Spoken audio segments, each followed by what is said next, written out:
ये जैन महाभारत की प्रस्तुति के अभिकल्पन में श्री आचार्य जिनसेन विरचित श्री हरिवंश पुराण और श्री आचार्य शुभचंद्र विरचित श्री पांडव पुराण का आधार लिया गया है। अनेक विद्वानों और मनीषियों के द्वारा निरीक्षित इस नाटिका को बहुत सजगता के साथ हम यहाँ प्रस्तुत कर रहे हैं। इस प्रस्तुति को करते हुए यद्यपि हमारा हृदय अभिभूत है, तथापि इस नाटिका के अंतर्गत यदि किसी भी प्रकार की भूल होती है तो उसके लिए हम करबद्ध क्षमा याचना करते हैं।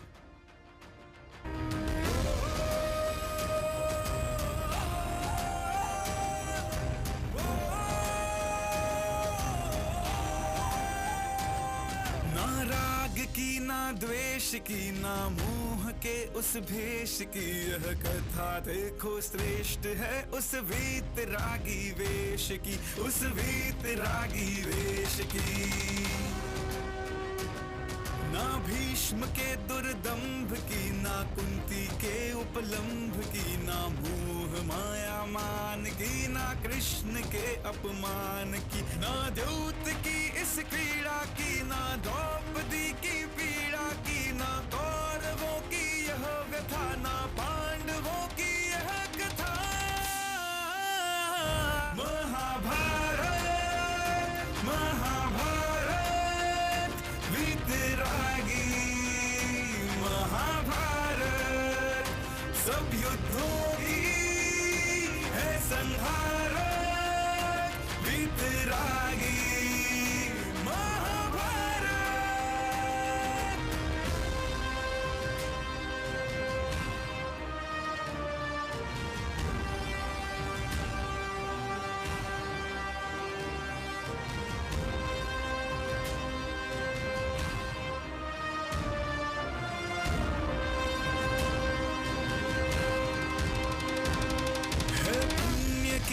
पाप की, संसार के अभिशाप की, है द्वंद पश्चाताप की, यह कथा मेरी आपकी, यह कथा मेरी आपकी। है मुक्ति के प्रारंभ की, है धर्म के आरंभ की, सम्यक्त्व दर्शन ज्ञानमय चारित्र में विश्राम की, है क्षमा सत्कर्म की, है यह कथा निज धर्म की, दुखमय शरण क्षणिक संसार के अब अंत की। महाभारत महाभारत वीतरागी महाभारत, मोह मारा समता कारक वीतरागी महाभारत।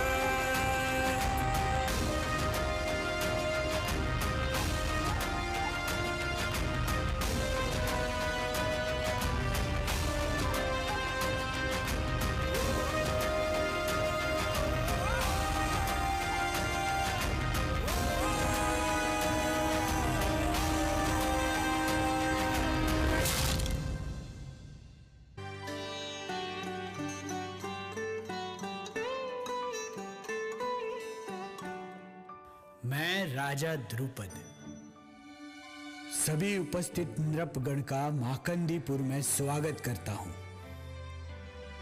मेरी अतिशय सुंदर पुत्री, समस्त कलाओं और विद्याओं में पारंगत द्रौपदी के स्वयंवर में आप सभी राजा पधारे, इससे मैं अभिभूत हूं। स्वयंवर के नियम अत्यंत स्पष्ट है।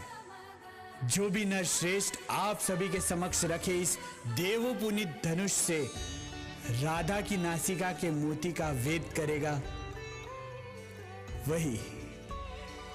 वही कुल शिरोमणि मेरी पुत्री द्रौपदी को वरने के योग्य सिद्ध होगा। स्वयंवर का आरंभ किया जाए।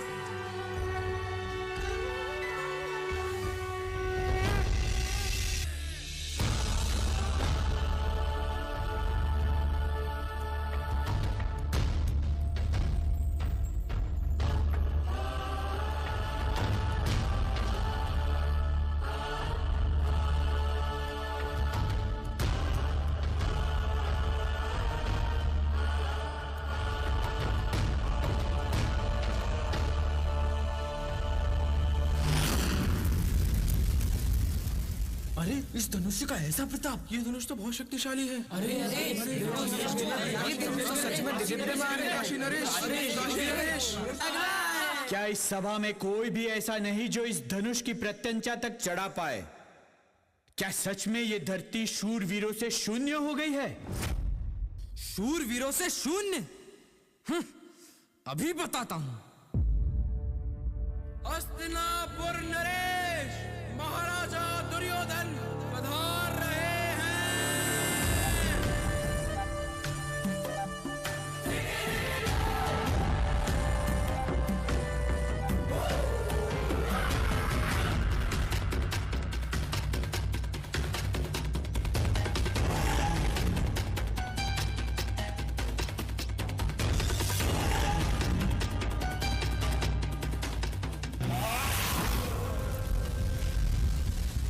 अरे देखो देखो, महाराज दुर्योधन का हाथ तो जल गया। अरे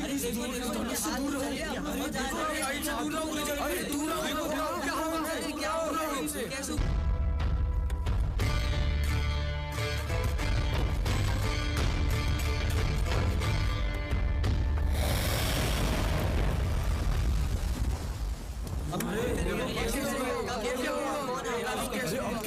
अब कैसे होगा? जाओ पार्थ, गांडीव की साधना को पूर्ण करो।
माला के फूल तो पांचों ब्राह्मणों के चरणों में बिखर गए। अरे देखो, द्रौपदी के एक नहीं अपितु 5-5 भरतार हैं। मैं तो पांचों का वरण कर लिया।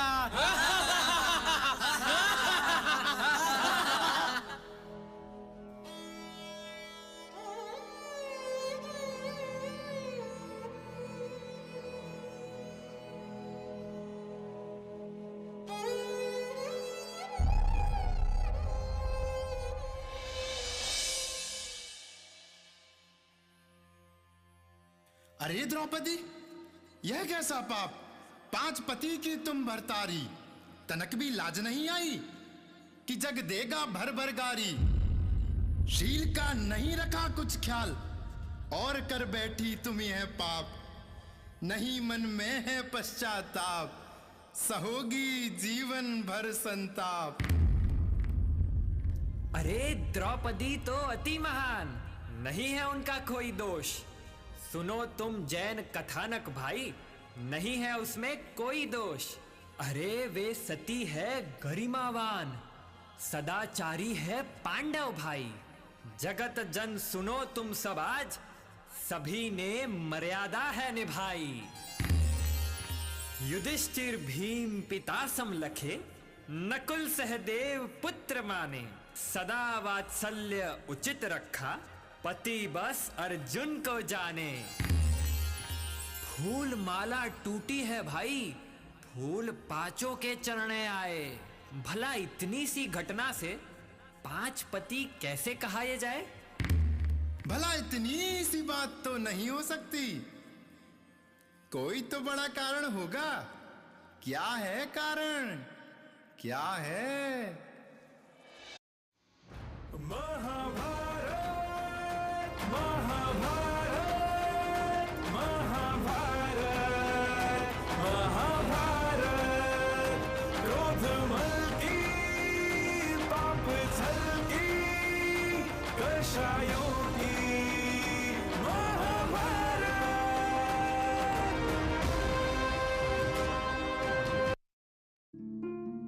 द्रौपदी पंचभर्तारी क्यों कहलाई? इस प्रश्न का उत्तर एक पंक्ति में तो ये है कि ये उसके विराधना के परिणाम का प्रतिफल है, और यदि इसका उत्तर काल चक्र में खोजने जाएं, तो नरकों में बिताए सागरों के दुख सामने आ जाते हैं। चंपापुर राज्य में जहाँ सोमदेव ब्राह्मण ने दीक्षा ग्रहण की थी, उनके घर में उनकी पत्नी सौमिला, 3 पुत्र और 3 पुत्र वधुएं रहती थीं। उनमें सबसे छोटी पुत्र वधु द्रौपदी का जीव नागश्री था। पिता की दीक्षा ग्रहण के बाद समस्त परिवार जिन आज्ञा के अनुसार अपना जीवन यापन करने लगा। माता सौमिला सभी को दिन रात जिन अमृत का पान कराती थीं, परंतु जिस हृदय में मिथ्यात्व का विष हो, उसे जिन अमृत भी विष के समान कड़वा और कठोर लगता है। इस कारण अन्य सभी तो जिन आज्ञा से ओत-प्रोत रहते थे, पर नागश्री को माता की बातें बिल्कुल नहीं भाती थीं। एक दिन जब एक दिगंबर मुनिराज का आगमन उनके घर हुआ, तो सभी का मन हर्षित हो उठा, परंतु नागश्री ने मुनिराज के आहार में विष मिला दिया। इस घटना के बाद बाकी परिवार ने दीक्षा ग्रहण कर ली, लेकिन नागश्री ने अत्यंत पाप का बंध किया, जिसके फलस्वरूप पहले तो उसका अपमान हुआ और उसे नगर से निकाल दिया गया। कालांतर में उसकी मृत्यु हो गई और वो पंचम नरक में चली गई। वहां उसने 17 सागर तक भीषण नरक यातना से ही, फिर वहां से निकलकर वो 2 सागर तक तिर्यंच पर्याय में भ्रमण करती रही। फिर किसी महापुण्य के प्रभाव से उसे मानव देह मिला और वो एक चांडाल की पुत्री के रूप में जन्मी। यदि मनुष्य पर्याय में भी जीवन भोगों में ही बीते और देव गुरु धर्म का संग ना मिले, तो ये पर्याय व्यर्थ हो जाती है। लेकिन शायद द्रौपदी के जीव के सुखद दिन प्रारंभ हो रहे थे, इसीलिए चांडाल के भव में भी उसे एक मुनिराज के दर्शन हुए। मुनिराज के उपदेश से द्रौपदी ने मद्य, मांस और मधु का त्याग किया। इस छोटे से नियम से उसका जीवन बदल गया। वो चांडाल के घर से निकलकर अगले भव में एक सेठ के घर पहुंची, परंतु पाप की दुर्गंध जीव के हृदय को नहीं छोड़ती। इस जीवन में उसका शरीर अत्यंत रूपवान था, परंतु उससे अत्यंत दुर्गंध आती थी। इस कारण उसका नाम दुर्गंधा पड़ गया। पाप के उदय में सभी उससे पीछा छुड़ाने लगे। अतः दुर्गंधा के पिता ने धन का लोभ देकर उसका विवाह एक सेठ से करा दिया। सेठ ने विवाह तो कर लिया, परंतु शरीर की दुर्गंध जानकर उसे छोड़ दिया।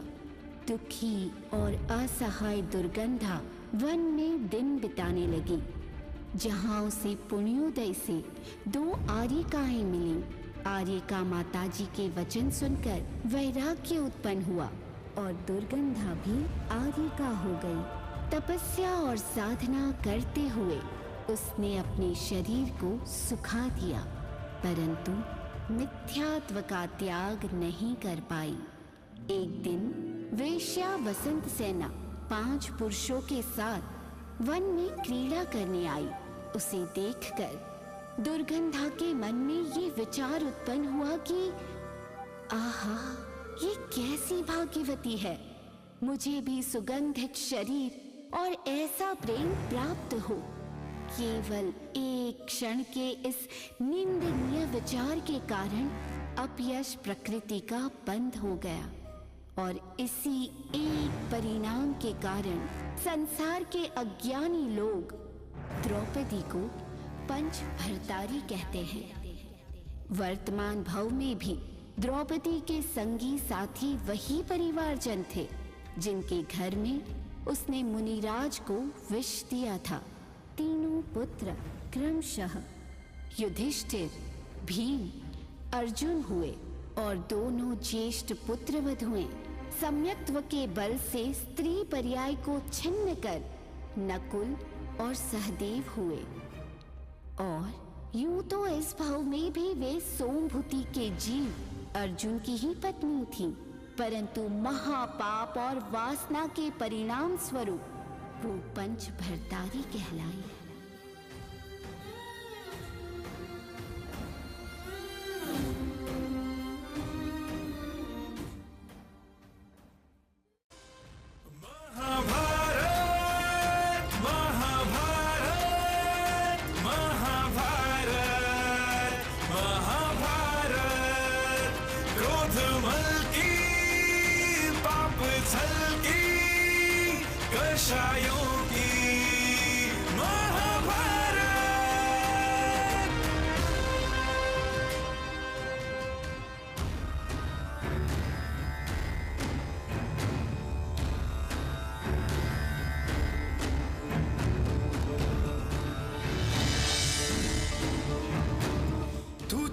कैसी वरमाला, क्षत्रियों का मुख होता काला, ब्राह्मण ये कैसे कर सकते, क्षत्रिय की वधू को वर सकते। ये तो अपमान हमारा है, अब रण ही एक सहारा है, अब रण ही एक सहारा है। सब राजा क्रोधित शस्त्रधार, करते सब पांडव पर प्रहार।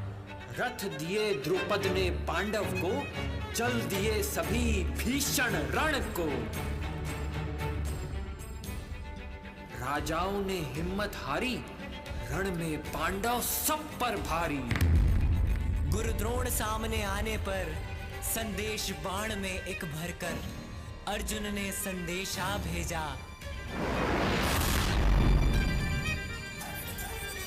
पांडव जीवित लिखकर भेजा।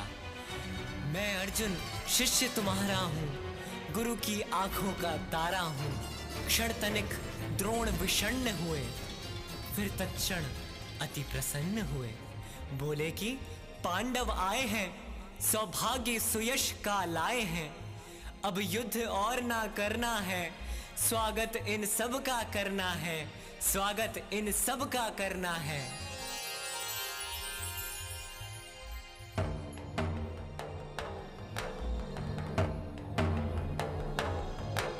लाक्षागृह किसने बनवाया था? दुर्योधन ने बनवाया था, दुर्योधन ने बनवाया था। रहने का आमंत्रण किसने भिजवाया था? दुर्योधन ने भिजवाया था, दुर्योधन ने भिजवाया था। तो लाक्षागृह किसने जलवाया था? दुर्योधन ने जलवाया था, दुर्योधन ने जलवाया था। हे नृपगण, मैंने पांडवों को लाक्षागृह में नहीं जलाया, नहीं जलाया। इसके स्वयं जिनेश्वर साक्षी हैं। जिसने भी पांडवों का घर जलाया है वो घोर नरकों में तड़पेगा। हाँ, नरक में तड़पेगा। आज पांडवों के आगमन से मेरे ऊपर लगा लांछन स्वयं धुल गया। पांडव जीवित लौट के आए, जनमानस के चित हर्षाए। भीष्म राज्य आधा कर देना, भाग दो बंटवारा कीना। यह बंटवारा उचित न भाई, दुर्योधन आपत्ति जताई। हुई जलन तभी से बैर क्रोध की खान थी। हम कथा सुनाते अरहत जैन पुराण की। ये महाभारत है पांडव पांच महान की। ये महाभारत है पांडव पांच महान की।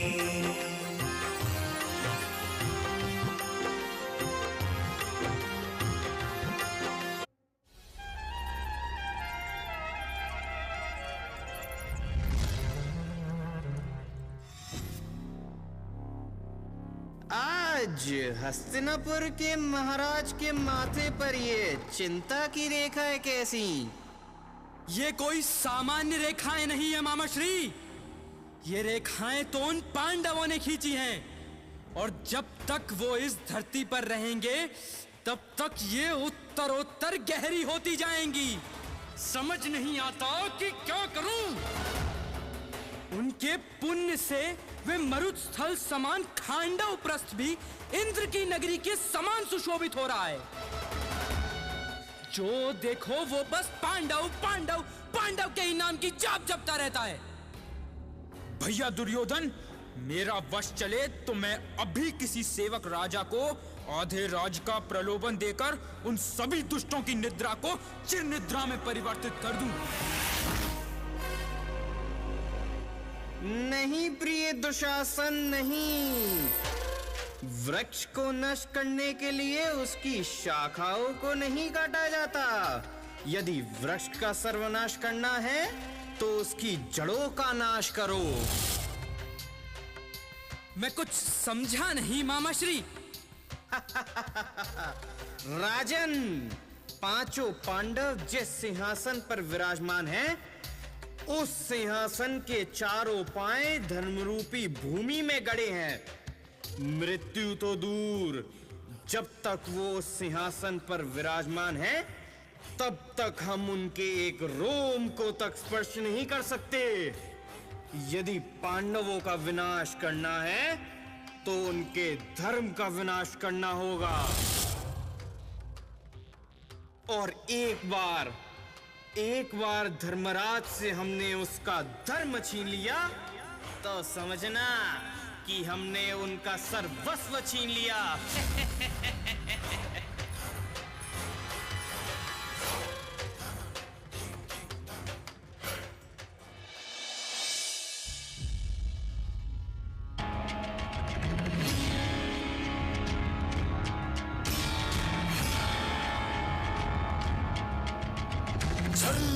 छल है महान छल है, महान छल है। दिखता जो नभ गहरा तल है, गहरा तल है। क्या चलता कपटी मन भीतर, सच्चे वच पर झूठा हल है। किसको ठगता यह झूठा मन, ये झूठा मन। पर को धोखा या स्व का पतन, या स्व का पतन।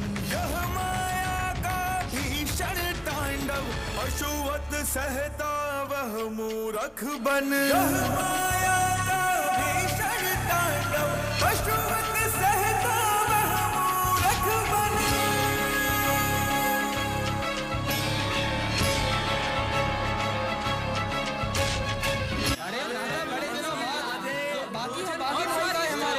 तुम्हें याद है एक बार हम पेड़ के नीचे बैठे थे, आम खा रहे थे, आम कितने मीठे थे। आम अद्भुत भ्राता दुर्योधन, अद्भुत। भोजन बहुत स्वादिष्ट था। हाँ भ्राता, भोजन बहुत स्वादिष्ट था। हाँ तात, आज वापस मुझे हमारा बालपन याद आ गया। कितना मनोहर काल था ना वो।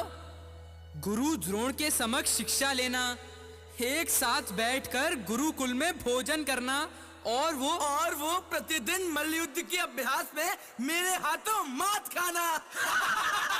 भीमसेन।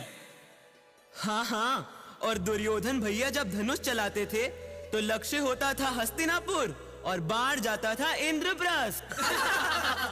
पार्थ, ऐसा नहीं कहते। अरे तात युधिष्ठिर, आप व्यर्थ ही मेरे अनुजों को टोकते हैं। अब यदि मेरे अनुज ही मेरे साथ हास्य विनोद नहीं करेंगे तो फिर कौन करेगा?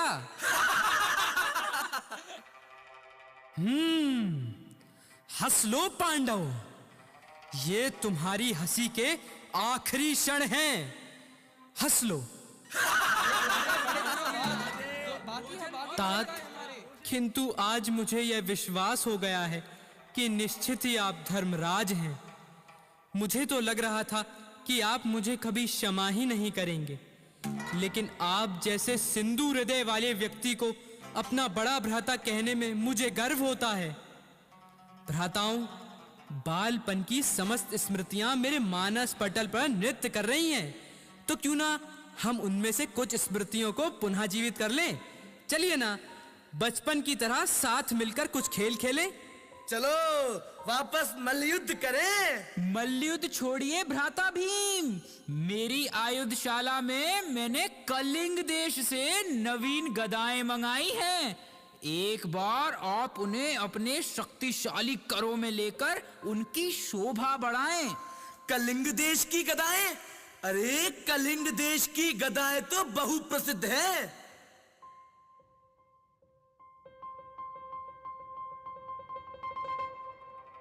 अभी तो खेल प्रारंभ ही नहीं हुआ और सफलता की किरणें दिखने लगी हैं।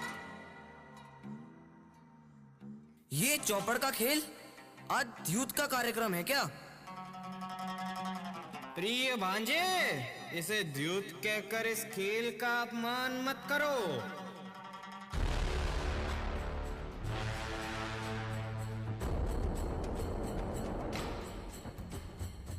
ये खेल तो संसार का दर्पण है।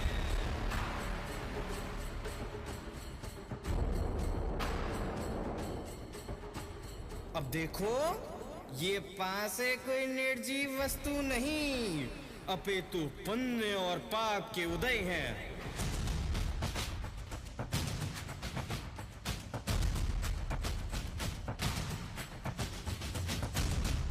जैसे पुण्य उदय से अधिक किसी को कुछ नहीं मिलता, उसी प्रकार इस खेल में इन पासों पर जितने अंक आएंगे उतने ही आगे मोहरे बढ़ पाएंगे।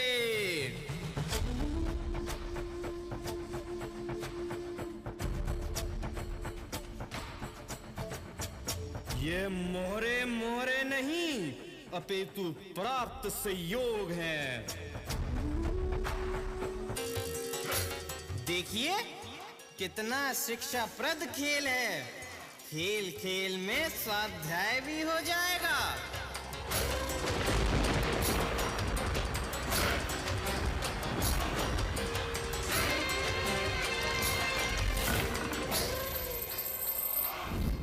किंतु दुर्योधन, ये खेल किंतु विंतु ना कहे भैया। अब अगर आपने मेरा ये प्रस्ताव ठुकराया तो मैं ये समझूंगा कि अब तक आपने मुझे क्षमा नहीं किया है।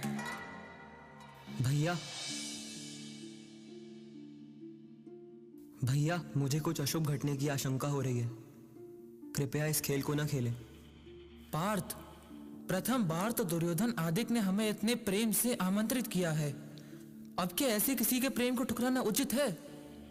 और ये मात्र छोटा सा खेल ही तो है। कौरव पांडव मैत्री का ये सुअवसर हमें गंवाना नहीं चाहिए। भ्राता युधिष्ठिर। हाँ भ्राता दुर्योधन, हाँ, तुम्हारा इतना ही मन है तो कुछ देर खेल लेते हैं।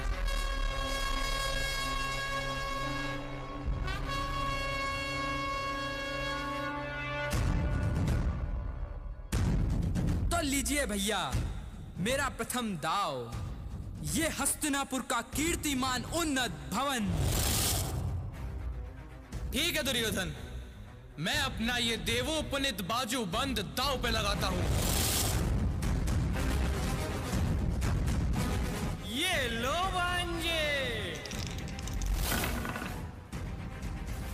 और ये लो दुर्योधन, ये मेरी ओर से।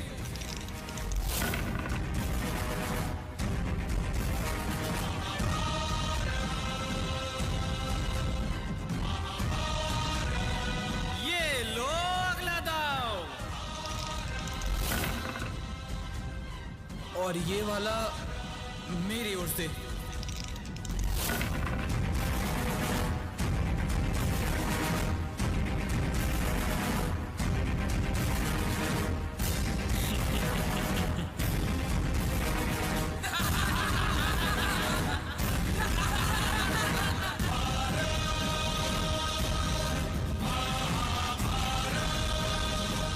ये लो अगला दाव, और ये मेरी ओर से। ये भी गया हाथ से।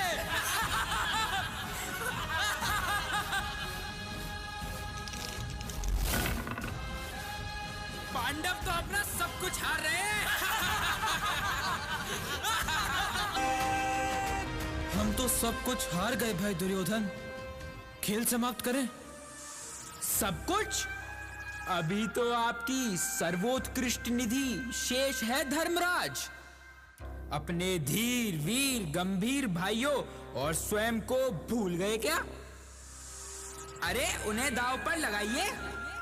और वैसे भी यदि आप यह दांव जीत गए तो आपकी सारी हारी हुई संपत्ति आपको वापस मिल जाएगी। खेल है भैया, खेल कभी भी कैसा भी मोड़ ले सकता है।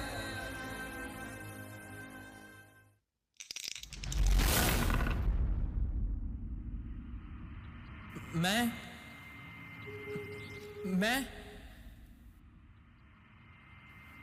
स्वयं को व अपने भाइयों को दांव पे लगाता हूं।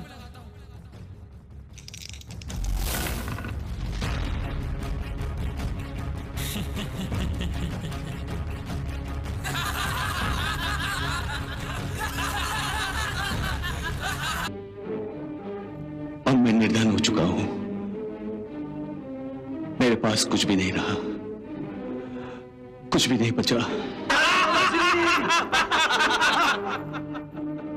अब मैं दांव पर कुछ भी नहीं लगा सकता। नहीं नहीं सम्राट, ऐसे भी कंगाल नहीं हुए हैं आप।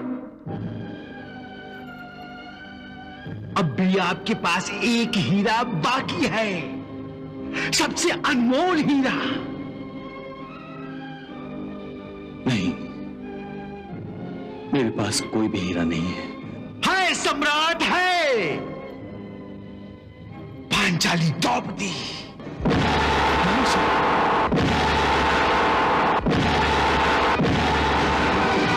हाँ, द्रौपदी।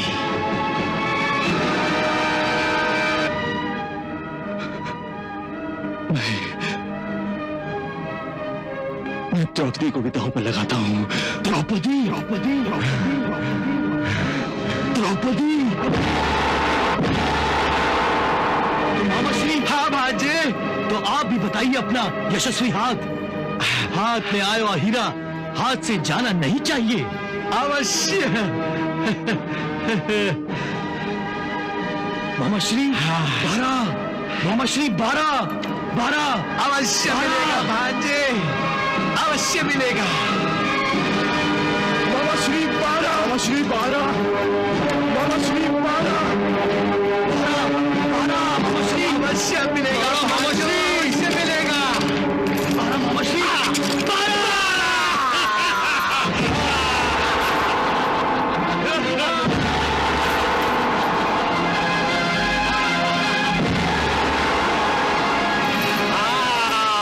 मामा श्री, हम द्रौपदी को भी जीत गए।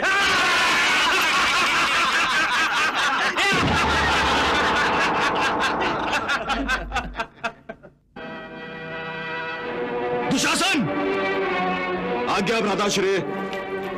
जाओ और द्रौपदी को तुरंत ले आओ।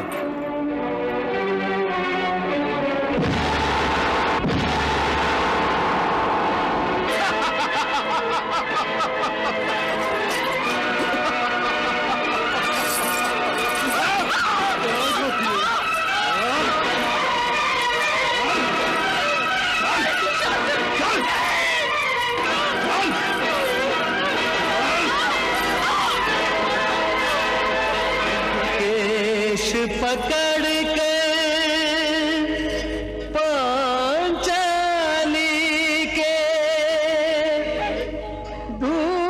दुशासन ले चला ऐसे, वृक्ष की बेल घसीट के कोई पागल हाथी ले जाए जैसे। भरत वंश की मर्यादा कुरुवंश के हाथ बचे अब कैसे।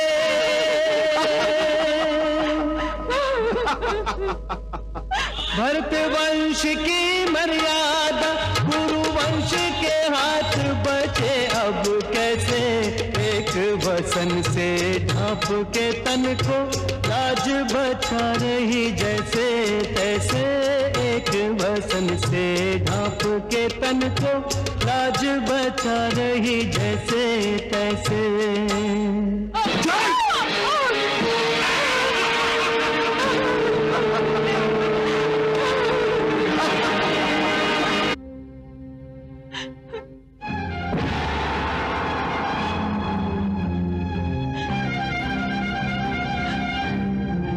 सभा में एक आप ही महाराज जो सबसे अधिक भाग्यवान है।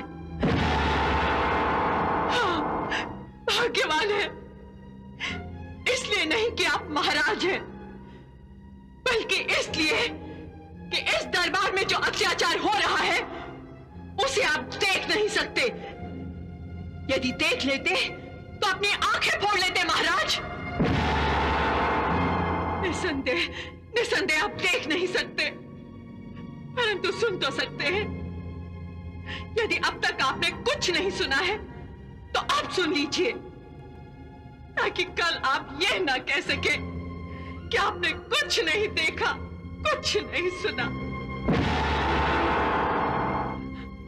आप ही के दरबार में, आप ही के अध्यक्षता में, आप ही के पुत्र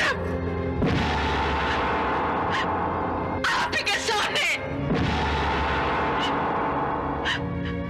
आप ही के दिवंगत भाई की पुत्र वधू को निर्वस्त्र करने जा रहे हैं महाराज। पुत्र वधू को निर्वस्त्र करने जा रहे हैं, निर्वस्त्र करने जा रहे हैं।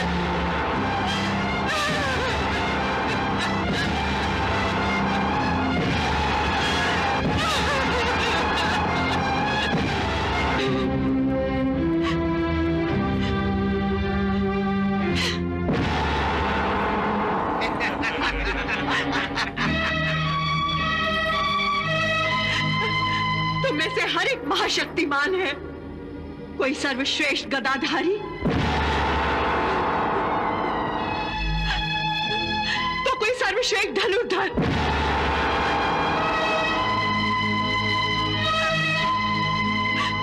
तो कोई महारथी है।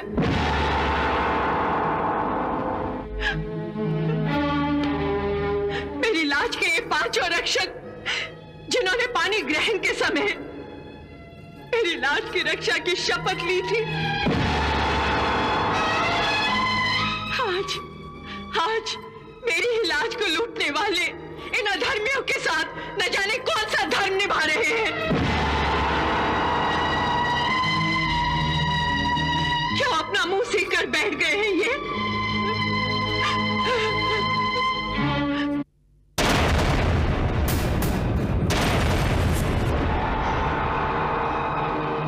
दुशासन, क्या सोच रहे हो?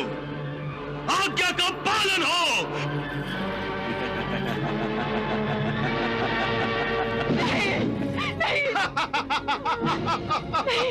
द्रौपदी के लुटने की लीला देख रहे निर्मम हो सारे, जिन पर था अभिमान वो बैठे दास बने निज से बस हारे। आस लुटी विश्वास लुटा रे, टूटे सब आधार सहारे। चारों ओर से हार गई तब अंत में आई प्रभु के द्वारे। मेरे तेरे सुनो मत देर करो, मेरे तेरे सुनो मत देर करो, अब तो जीवन हारी पद राखियो, पद राखियो नाथ चक्रधारी। संकट की घड़ी प्रभु मुँह पे पड़ी, संकट की घड़ी प्रभु मुँह पे पड़ी, आज भीड़ भारी पद राखियो, अब मेरी पद राखियो, कृष्ण चक्रधारी।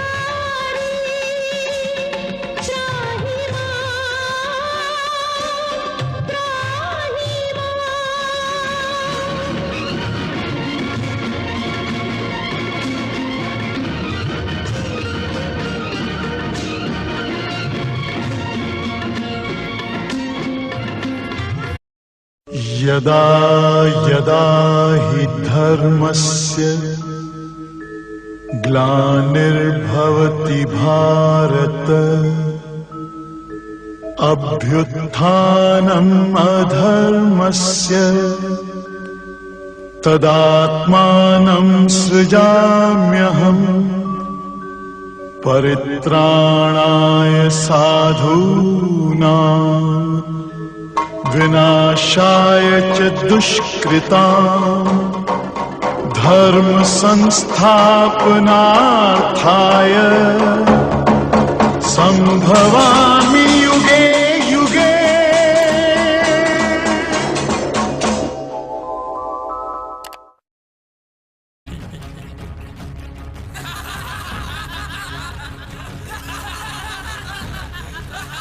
धर्मराज, ये आप क्या अनर्थ कर रहे हैं? हार जीत की भावना से खेला गया कोई भी खेल महापाप का कारण, नरकों में ले जाने वाला द्यूत है, जुआ है जुआ। क्या आप क्षत्रिय कुल की नीतियों को भूल गए भैया? ये द्यूत रूपी राहु आपके विवेक रूपी सूर्य को ग्रास रहा है। द्यूतेन याति निःशेषम यशो लोका पवादतः, विद्धि द्यूत समम पापम न भूतम न भविष्यति। भैया भैया, आप इस दुराचार में क्यों प्रवृत्त हुए? भ्राता भीम, मैं तो केवल दुर्योधन के आग्रह करने पर। आग्रह? कैसा आग्रह भैया? क्या किसी के अति आग्रह पर पापों के कलंक से दूषित होना उचित है?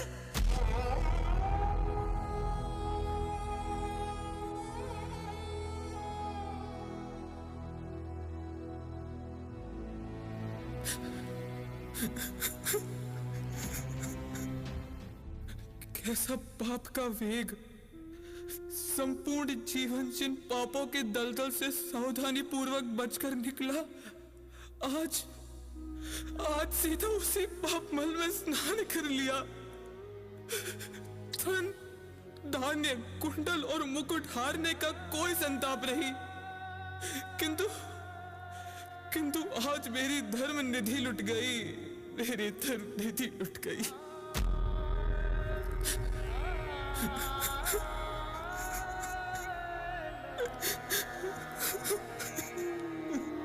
हे धर्मपुत्र, मेरे मुख से ये दुर्योधन महाराज कहते हैं कि पांडवों को 12 वर्ष का वनवास करना होगा और उसके उपरांत 1 वर्ष तक अज्ञातवास करना होगा।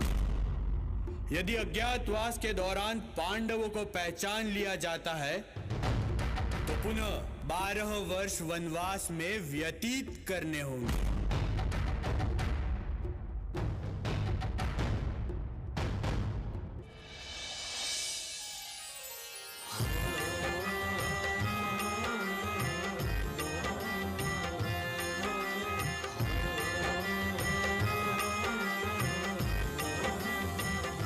वर्ष 12 का यह वनवास, न कोई पास है मन में आस, समय कट जाए नहीं पापोदय में साथ कोई भी आए। द्रौपदी अर्जुन के साथ न छोड़ा हाथ, रखा विश्वास बनी परछाई। अर्जुन ने द्रौपदी पुण्योदय से पाई। पूर्ण हुआ वनवास, लौट द्वारिका आए, कृष्ण संग रहने लगे, पांचों पांडव भाई। अब बात चली कि कब जाएं, साम्राज्य स्वयं का कब पाएं। हस्तिनापुरी अब जाना है, और प्रेम सभी का पाना है। माँ से ना दूर रहा जाता, यह दुख अब नहीं सहा जाता। उपाय कृष्ण ने बतलाया, पांचों पांडव को भी भाया। भेजा एक दूत हस्तिनापुर, रख दिया उड़ेल स्वयं का उर। अब दूत नगर को जाता है, सबको संदेश सुनाता है। वनवास उन्होंने पूर्ण किया, अज्ञातवास भी पूर्ण किया। अब लौट यहाँ आना चाहे, साम्राज्य स्वयं पाना चाहे। अति नम्र निवेदन उनका है, यह पुर आधा जिन जन का है। किंतु कौरव ना एक सुने, लीला भीतर अति कुटिल गुने। साम्राज्य लोभ मन में आया, प्रस्ताव कृष्ण का ठुकराया। पांचों पांडव पर हंसते हैं, आस्तीन सांप ही डसते हैं। प्रयत्न विदुर ने बहुत किया, दुर्योधन को उपदेश दिया। किंतु विनाश जब छाता है, पहले विवेक मर जाता है।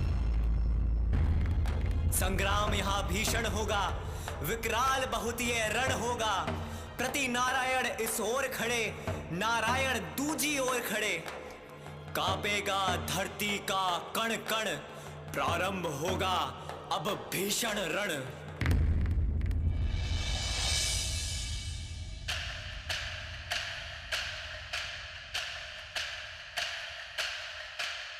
एवं अन्य दुर्जय राजा हैं।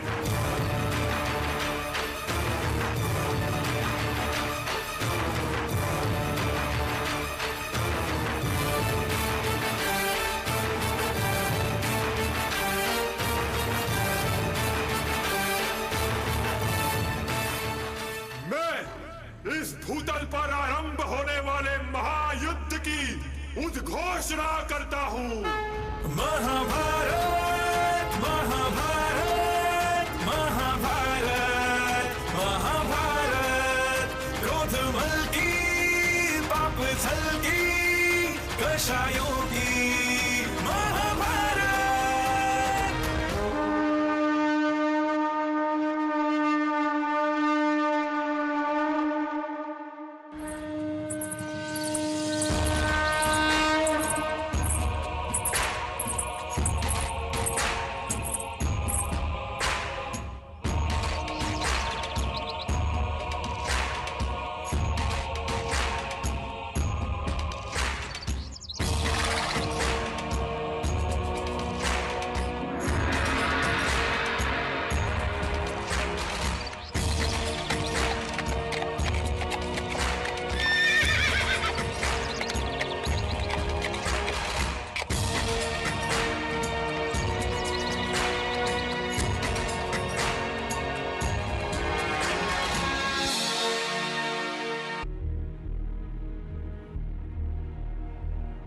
भ्राता दुर्योधन, अब भय को त्यागो। यह युद्ध समाप्त हो चुका है। हम दोनों ही पक्षों ने इस युद्ध में अनेकों पुत्रों और भ्राताओं को मृत्यु के मुख में प्रवेश करते हुए देखा है। इसलिए अब और रक्तस्राव इष्ट नहीं। भ्राता, तुम सुखपूर्वक अपने आधे राज्य का भोग करो। दुर्योधन, भ्राता दुर्योधन, भ्राता। हाँ तात, मैंने आपकी सारी वार्ता सुन ली है। जहां तक मेरी दृष्टि जाती है वहां तक मात्र शव ही शव दिखाई देते हैं भैया। ये रक्त की नदियां, ये रक्त की नदियां नहीं, ये तो उन विधवाओं के मस्तक का सिंदूर है जो सर्व दिशाओं में बह रहा है, जिनके पतियों को हमने अपने तुच्छ लोभ के लिए मृत्यु को सौंप दिया था। हम इस भूमि के टुकड़े, इस जड़ के इस प्रकार मोहित होकर युद्ध कर रहे थे। मनो मृत्यु रूपी बैरी हमें स्पर्श भी ना कर सकता हो। जब 3 खंड के अधिपति जरासंध भी अपनी मृत्यु को नहीं टाल पाए तो फिर हमारा क्या? भय तीर्थंकर से बलि तिनकी नहीं चली, मौत नहीं टली, तो अब क्या करिए। जिस पंथ चले भगवंत वही आचरिए।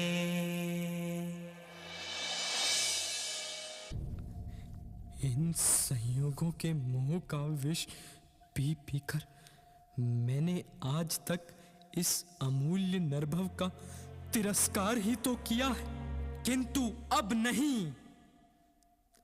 तात, आप आधा आधा राज्य भोगने की बात कर रहे थे, किंतु मैं मात्र अब उस साम्राज्य को भोगना चाहता हूं जिसमें कोई आधा आधा नहीं होता, जो सदाकाल संपूर्ण रहता है।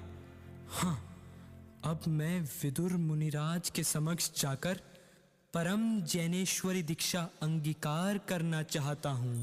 सुमर सदा मन आत्म राम, आत्म राम, आत्म राम। सुमर सदा मन आत्म राम, आत्म राम, आत्म राम। सुमर सदा मन आत्म राम, आत्म राम, आत्म राम। सुमर सदा मन आत्म राम, आत्म राम, आत्म राम।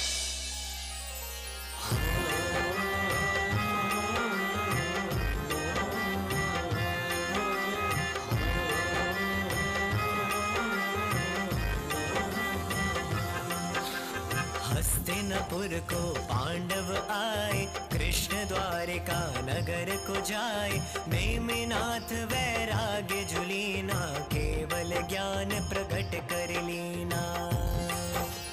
हो दुंदुभि वाद्य बजे चहु दिशि में, गीत जपे प्रभु के दिन निशि में। समवसरण प्रभु काज है आए, नगर वासी सब सुनने जाए।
द्वारिकाधीश आप? कैसी द्वारिका और कैसा द्वारकाधीश? राख का कोई अधीश नहीं होता भ्राता। भैया, महाअपराध हो गया है मुझसे भैया। नहीं भ्राता, होनहार अलंघनीय है। नेमीश्वर के कहे अनुसार द्युपायन मुनि के निमित्त से द्वारिका राख हो गई भ्राता। कोई नहीं बचा भ्राता, कोई नहीं। और अब ये सब तो बस नियति थी। भ्राता तुम शीघ्र ही यहाँ से हमारे हितैषी पांडवों के निकट जाओ और उनको मेरी ये मुद्रिका प्रदान करना। चले जाओ, अन्यथा बलदेव भैया इस परिस्थिति में हमें देखकर न जाने क्या करेंगे। जाओ, शीघ्रता करो, जाओ।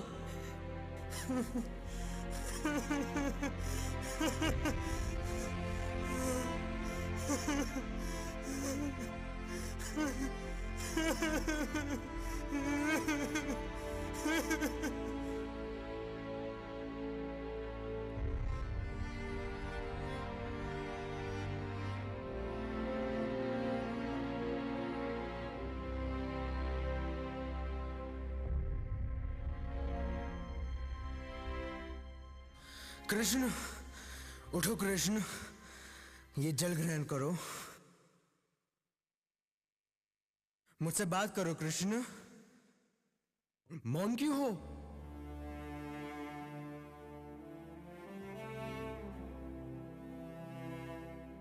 वैसे तो मुझे देखते तुम्हारी आंखें तृप्त नहीं होती, पर आज क्या तुम तृप्त हो गए? कृष्ण, कृष्ण, कृष्ण, कृष्ण,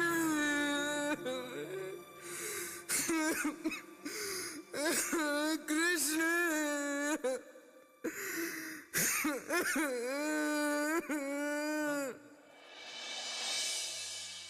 चक्र रत्न हलधर सा भाई काम नहीं आया, एक तीर के लगत कृष्ण की विनश गई काया।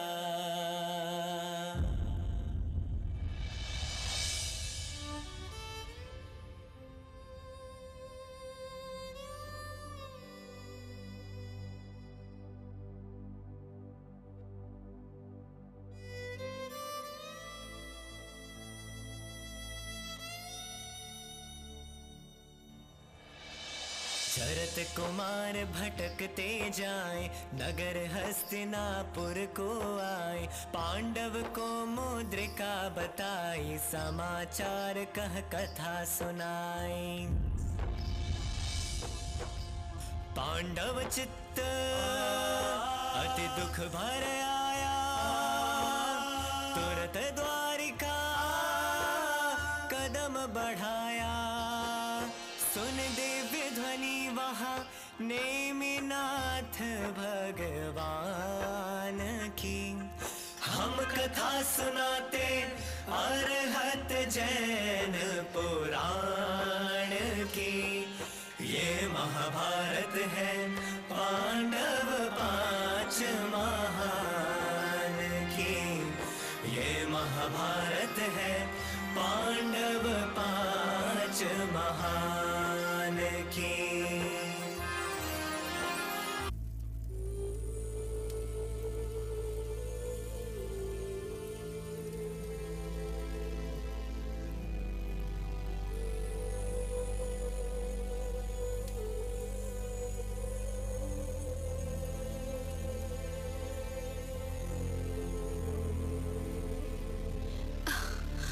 यदुवंश जहाँ फूला फला वो देवो पुनित द्वारिका नगरी तो गंधर्व नगरी के समान अदृश्य हो गई। अत्यंत रूपवान रानियां, प्रासाद, पुत्र और परिवार जन सब मेघ रचना के समान विघट गए। जहाँ तक दृष्टि जाती है वहाँ तक मात्र राख, धुआं और प्रलय दिखाई देता है।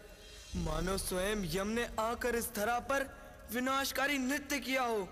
नहीं अनुज, मुझे आज राख नहीं, अपितु इस नगरी के चप्पे चप्पे में अनित्यता एवं क्षणभंगुरता का करुण रहस्य दिख पड़ता है।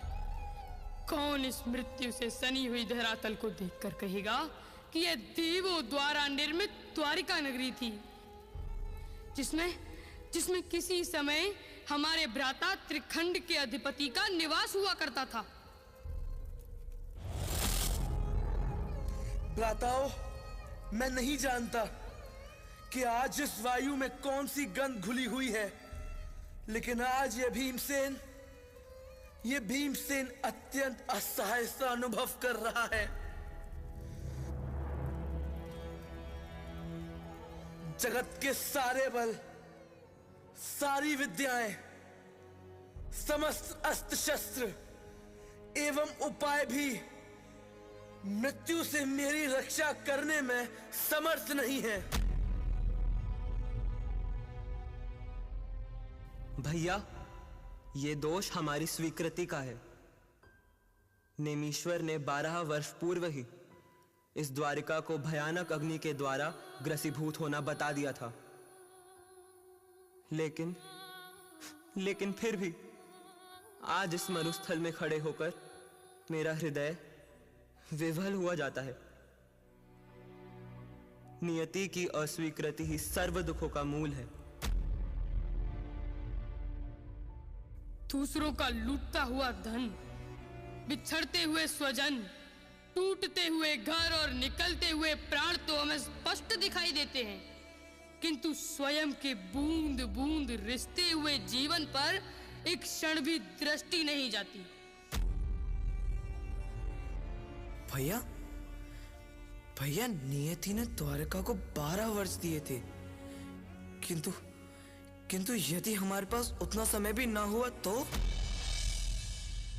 कष्ट अन्य के देखता पर अपने सुध नाही, तरु पर बैठा नर कहे हिरण जले वन माही। इत्यलम इन मोह, राग, द्वेष के बंधनों में बंधे रहने का अब एक पल को भी मन नहीं करता। मैं तत्क्षण ही जैनेश्वरी दीक्षा अंगीकार करूंगा।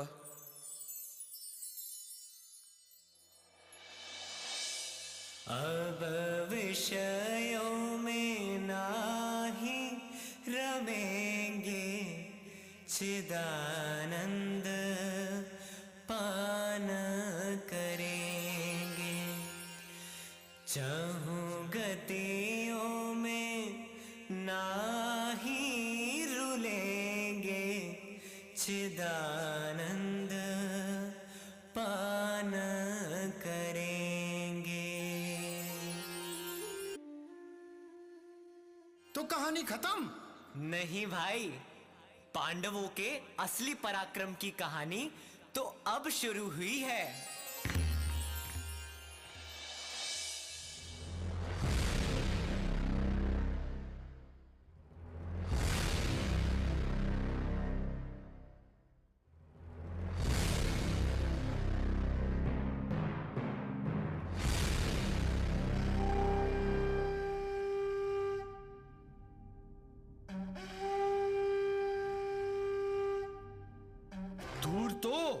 जब राज्य की इच्छा ही नहीं थी तो अकारण मेरे मामा के कुल का विनाश क्यों किया?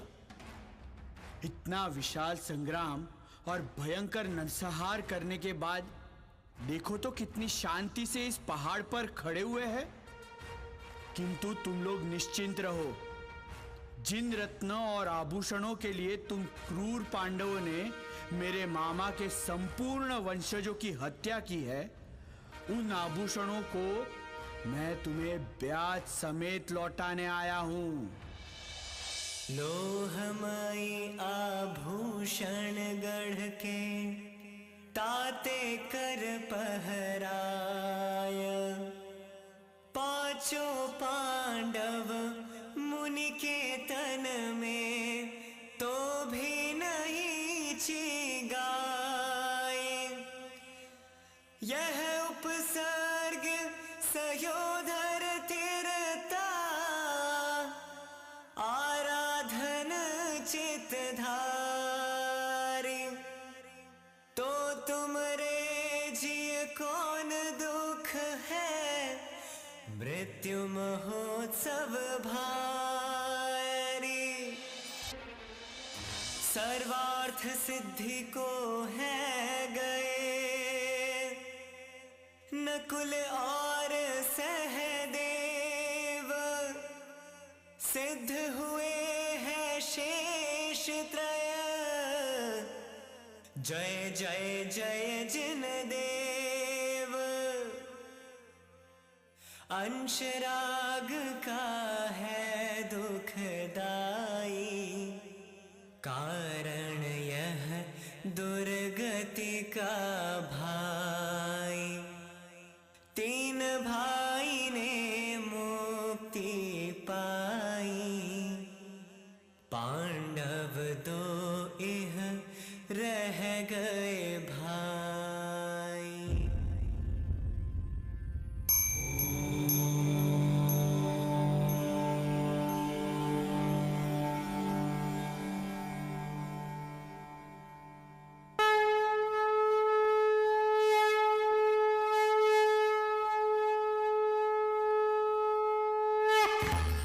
नकुल महामुनिराज की जय, सहदेव महामुनिराज की जय, अर्जुन भगवान की जय, भीम भगवान की जय, युधिष्ठिर भगवान की जय।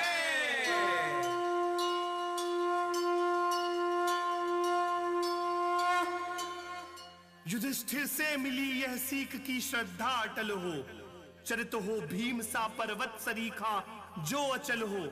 अरे यह ज्ञान ही है बाण, अर्जुन यह सिखाए, कौरव मोह सम मानो जिन सबको हिलाए। किंतु युधिष्ठिर सी अगर श्रद्धा तुम्हारी भी अटल हो, चरित हो भीम सा चट्टान सागर वो अचल हो।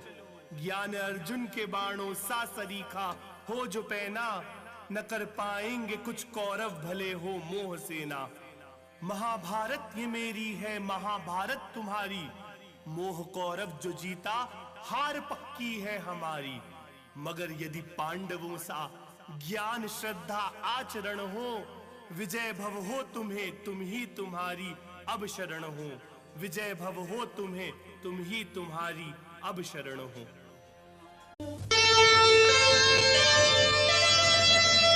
याद रखें हम आप सब कर्मों के परिणाम, विदा ले रहे आज हम करते हुए